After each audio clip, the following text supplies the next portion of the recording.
What is going on, guys? Welcome back to the channel, and today I wanted to have a bit of a discussion about both Star Wars Squadrons and Star Wars Battlefront 2 to chat about whether or not I think Squadrons can fill the void left by the lack of content for Battlefront 2 moving forward. Now, this is something that I've seen discussed quite a bit. Obviously, a lot of people have either moved on from Battlefront 2 or have found themselves to be getting slightly bored of the game now that there is no more content on the way, and with Squadrons being the only Star Wars game on the way for the next 6 months or so, a lot of people are wondering whether it does have the legs to fill the void left by Battlefront 2. This is a very subjective topic to talk about. It's so hard to try and guess how well a game is going to do before it even launches, and even if a game is really great or even really poor upon launch, we all know that games can die off very quickly if they're not engaging enough, or they can live on even longer than anyone ever expected them to. So this is all just guesswork at this point, but it is definitely a topic that I have wanted to talk about either way. Now, just jumping straight into the question, can Squadrons fill the void of Battlefront 2? If I'm going to be completely honest, the answer for me is a pretty solid no.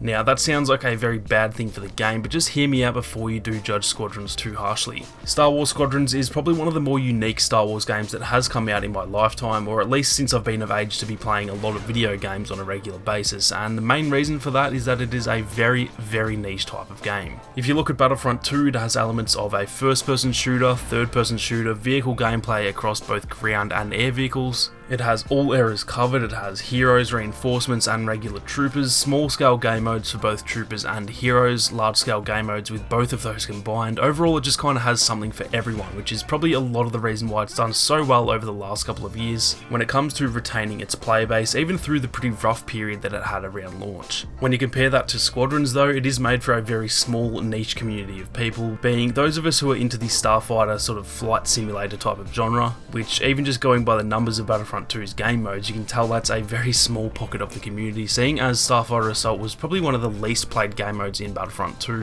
regardless of the fact that it was probably one of the better game modes in the game. Straight away, that gives us a good indication that the player base for Squadrons is 100% going to be much smaller than the player base for Battlefront 2, which is to be expected, but that does worry me a little bit about the longevity of the game, seeing as people will start dropping off, and once they do, that makes it very hard for the rest of the player base to continue to find games. Now, the fact that there is crossplay for Squadrons is a massive deal because of that exact reason. That is going to be huge for the player base moving forward by making it a lot easier to find matches later on in the game's lifespan, and I definitely think that was a very smart move by EA and Motive to add that crossplay function into the game. The other main area of the game that has me worried about whether or not this game can fill the void of Battlefront 2 is the fact that as of right now, we don't know whether there's going to be any DLC down the line for Star Wars Squadrons, and I will just say this right now, if they don't add any content, I don't see this game lasting any longer than 6 months to a year at the absolute most, before it's borderline impossible to find a game on a regular basis. Honestly, it pains me a lot to say that. I'm so excited for this game, and it's probably up there as one of my most anticipated games of 2020, so I'm clearly on the more positive side of things when it comes to Star Wars Squadrons, but if I'm going to be completely honest, which I always am on this channel, that is just how I feel about the game. If there's no content and no private matches, I won't be holding out very much hope for the future of the game.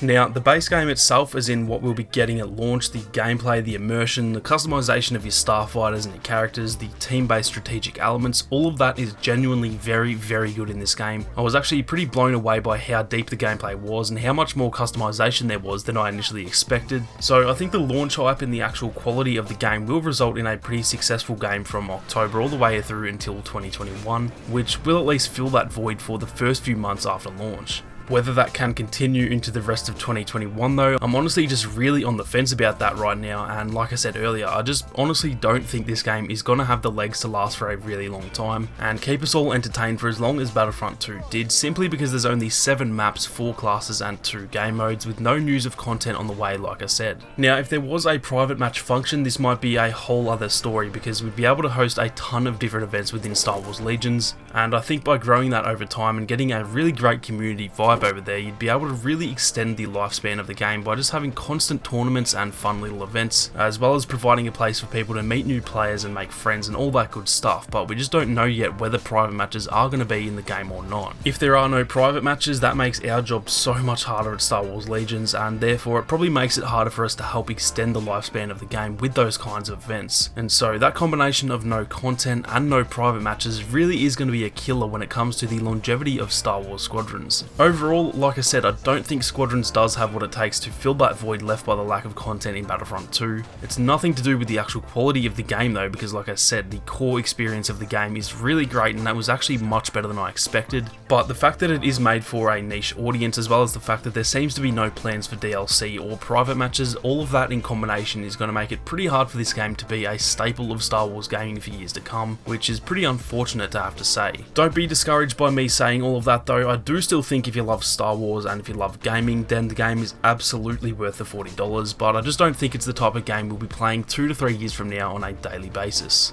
That is going to do it for this one though, guys. If you have enjoyed the video, then be sure to leave a like down below, and if you are new, then consider subscribing to the channel with those notifications on. Also, be sure to let me know down in the comments what you guys think about the longevity of the game. I know a lot of people are really up in the air about this game right now, so I'm definitely very keen to hear what you guys have to say. Thank you all so much for watching. You guys have a great day, and I'll catch you all in the next one.